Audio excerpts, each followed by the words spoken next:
Next, time period. The only accurate way to account for the success or failure of an entity is to accumulate all transactions from the opening of the business until the business eventually liquidates. क्या कहना चाह रहे हैं कि accurate वे है ये है कि आपने जब बिजनेस स्टार्ट किया, ठीक है, उस दिन से लेके, यानी उस टाइम से लेके, आप जब आपने बिजनेस स्टार्ट किया था जब से लेके और आज की डेट तक तमाम ट्रांजैक्शंस को आप एक्यूमुलेट कर लें, ऐड कर लें, उसके बेस पे फिर आप रिजल्ट निकालें कि आपको प्रॉफिट हुआ या लॉस हुआ है. ठीक है, पहले यही होता था कि आपके पास जो है इतना टाइम है, आपने इतना बिजनेस कर लिया, इस डेट पे स्टार्ट हुआ था, ये आपकी एंडिंग है, और आपने इतने टाइम में ये ट्रांजेक्शन्स किए, उसकी बेस पर आपने प्रॉफिट एंड लॉस कैलकुलेट कर लिया. यानी टाइम पीरियड नहीं हुआ करता था. Many years ago this time period for reporting was acceptable. पहले इसको एक्सेप्टेबल था ये time period, because it would be feasible to account for and divide up what remain at the completion of the venture. कि भाई ये venture जो था, ये बिजनेस एंड हो गया, अब बचा क्या है, कितना आया कितना गया, जो नेट अमाउंट है वो डिस्ट्रीब्यूट होगी, और समझे वही आपका प्रॉफिट, वो डिस्ट्रीब्यूशन हो जाएगा उसका. Today the typical business has a relatively long duration. मगर पहले बिजनेस का ड्यूरेशन इतना नहीं हुआ होता होगा. फॉर एग्जाम्पल, अगर कोई ड्यूरेशन है, उन्होंने बोला है कि हमें ब्रिज बनाने हैं, छोटा सा एक फ्लाईओवर बनाना है या ब्रिज बनाना है, और आपने वो 2 साल में, 1.5 2 3 साल में कंप्लीट कर लिया वो काम, तो 3 साल के बाद जो है उसमें जितना भी गेन लॉस हुआ डिस्ट्रीब्यूट हो जाएगा. ये कोई आपने ऐसा काम किया है कि दो वो उसके टाइम पीरियड जो था वो 8 मंथ्स का था, 1 ईयर का था, ठीक है, तो आपने क्या कि वो जो वेंचर है, वो जो काम है, आपने जब कंप्लीट कर लिया, देन उसके बाद प्रॉफिट एंड लॉस को डिस्ट्रीब्यूट किया जाता था. मगर आज के दौर में क्या है, बिजनेस का time period long time period है, लॉन्ग ड्यूरेशन है. So it is not feasible to wait until the business liquidates before accounting for its success और फेलियर. अब बिजनेस तो टपाल दानेदार चलती हुई आ रही है 50 साल से, तो हम क्या वेट करते रहेंगे कि कब कब खत्म होगी, कब एंड होगी, कंपनी लिक्विडेट होगी, तो प्रॉफिट एंड लॉस डिस्ट्रीब्यूट होगा. नहीं, ऐसा नहीं है. अब जो टाइम पीरियड है बिजनेस का, लॉन्ग टाइम पीरियड है. अब आप इतना वेट नहीं कर सकते, तो क्या करेंगे आप, एक टाइम पीरियड को सिलेक्ट कर लेंगे. अब आप ये नहीं बोलेंगे वो 1949 में स्टार्ट हुआ था और 2021 में अब लिक्विडेट हो रहा है, इतना वेट कौन करेगा. ठीक है, तो टाइम बहुत ज्यादा हो जाएगा. इसके लिए उन्होंने क्या किया कि टाइम पीरियड उन्होंने जो है बताया आपको, गैप ने. Some business some business select an accounting period known as calendar year that ends the accounting period of December 31st. कि आपका टाइम पीरियड जो है वो कैलेंडर ईयर होना चाहिए, यानी जनवरी से दिसंबर तक का.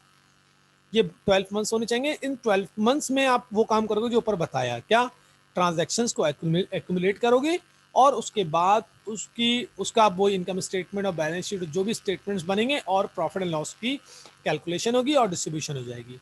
यानी टाइम पीरियड कितना होगा, 12 months. Some select a 12-month accounting period known as a fiscal year which close at the end of the month other than December. दिसंबर के अलावा जो भी ईयर क्लोज होगा 12 मंथ पे, वो कहलाता है फिजिकल ईयर. जैसे कि पाकिस्तान का फिजिकल ईयर है 1 जुलाई से 30 जून. ठीक है, यानी 1 जुलाई 2020 से 30 जून 2021. द काउंटिंग पीरियड में भी shorter than a year such as a month. Accounting period जो है वो शॉर्ट भी हो सकता है, यानी 1 मंथ का भी हो सकता है. The shorter the period of time, the more inaccuracies we typically expect in the reporting. जितना टाइम कम हो जाएगा, यानी अगर 1 महीना हो जाएगा सिर्फ, तो 1 महीने में बिल्कुल एक्यूरेसी नहीं आएगी. बहुत सी चीजें पेएबल और प्रीपेड और रिसीवेबल में रखे रह जाएंगी. ठीक है, तो वो क्लियर नहीं होगा हमें टाइम पीरियड. उसमें जो है इन एक्यूरेसीज जो है वो बढ़ जाएंगी. तो टाइम पीरियड कितना क्या डिसाइड हुआ है फाइनली, वो है 12 मंथ्स का टाइम पीरियड. या तो कैलेंडर ईयर होगा जनवरी से दिसंबर, या फिर फिजिकल ईयर होगा. Fiscal year means 12 months other than December. दिसंबर के अलावा, जो दिसंबर के पीरियड के अलावा कोई से भी 12 महीने जो कि जनवरी दिसंबर पे एंड नहीं हो रही, ठीक है, वो आपका फिजिकल ईयर. फर्स्ट हमने डिस्कस किया business entity, second going concern, third time period. Next, monetary unit. Accountants need some standard of measure to bring the financial transactions together in a meaningful way. Without some standard of measure, accountants would be forced to report in such terms as 5 crore, 1 factory, and 100 acre. This type of reporting would not be very meaningful. यानी हमें accounting के अंदर एक monetary system required था कि आप accounting transaction को कैसे रिकॉर्ड करेंगे. क्या अकाउंटेंट इस तरह रिकॉर्ड करे कि 5 कार्ड्स, ये मैंने करोड़ पढ़ दिया आई थिंक, हाँ, 5 कार्ड्स, 1 फैक्ट्री एंड 100 एकर्स. ऐसे नहीं होगा.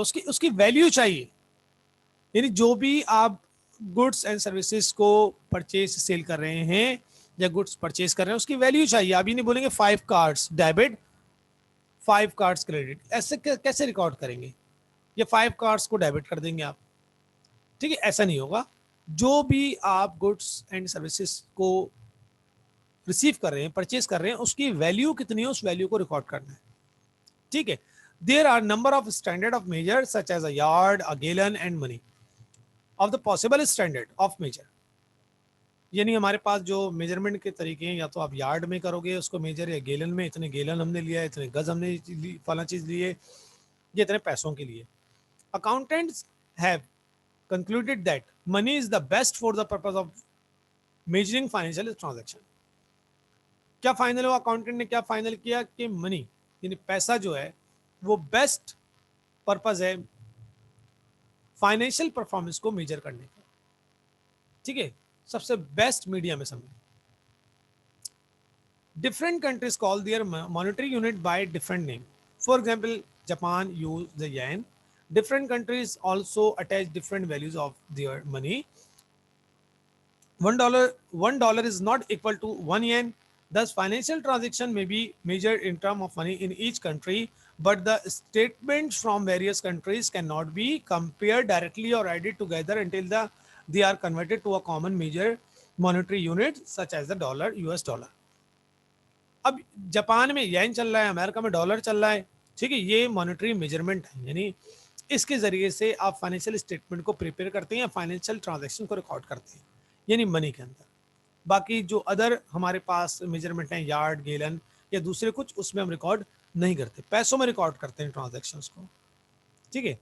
अच्छा, दूसरे है कि अब ये भी हमें देखना पड़ता है कि अमेरिका के अंदर अगर यूएस डॉलर है, जापान में येन है, तो दोनों को आप कंपेयर नहीं कर सकते जब तक कि उनको एक कॉमन करेंसी में ट्रांसफर ना करें, कॉमन मॉनेटरी यूनिट में ट्रांसफर ना कर दें, कन्वर्ट ना कर दें. तो उस वक्त तक के उसकी मेजरमेंट नहीं हो सकती या कंपेयरेबल नहीं हो सकते, वो कंपेयर नहीं कर सकते आप. ठीक है, दो चीज़ों को कंपेयर करने के लिए दोनों का एक जैसा होना ज़रूरी है. जैसे कि हम बात करते हैं कि लास्ट ईयर में कितने प्रॉफिट था और करंट ईयर में कितना प्रॉफिट है, तो दोनों जो हैं एक ही कंपनी के जो प्रॉफिट वो हैं स्टेटमेंट, उनको कंपेयर करके हम मेजरमेंट कर रहे हैं कि या अपने एनालिसिस दे रहे हैं कि करंट ईयर में कितनी परफॉर्मेंस हुई है, कंपनी की क्या परफॉर्मेंस रही है. ठीक है. तो मॉनेटरी यूनिट हमें क्या बता रहे हैं कि आपने ट्रांजैक्शंस को मनी में रिकॉर्ड करना है, पैसों में रिकॉर्ड करना है. सेकंड, कि हर कंट्री की अपनी करेंसी है, अमेरिका का डॉलर है, जापान का येन है, तो वो अपनी करेंसी में रिकॉर्ड करेंगे, मगर दोनों को कंपेयर नहीं कर सकते उसी करेंसी में. दोनों को कंपेयर करने के लिए दोनों का एक करेंसी में होना जरूरी है. In various countries the stability of the monetary unit has been a problem. फिर ये एक इशू आ रहा है कि आपकी जो मनी है, करेंसी है, मॉनेटरी यूनिट्स हैं, वो स्टेबल नहीं होते, उसमें बड़ी चेंजिंग आती रहती है. The loss in a value of money is called inflation. और किसकी बेस पर आती है? वो इन्फ्लेशन की बेस पर आती है. In some countries inflation has been more than 300 per year. इन 300% से ज्यादा इन्फ्लेशन है बहुत सारी कंट्रीज में. In countries where inflation has been significant financial statements are adjusted by an inflation factor that restore the significance of money as a measuring unit.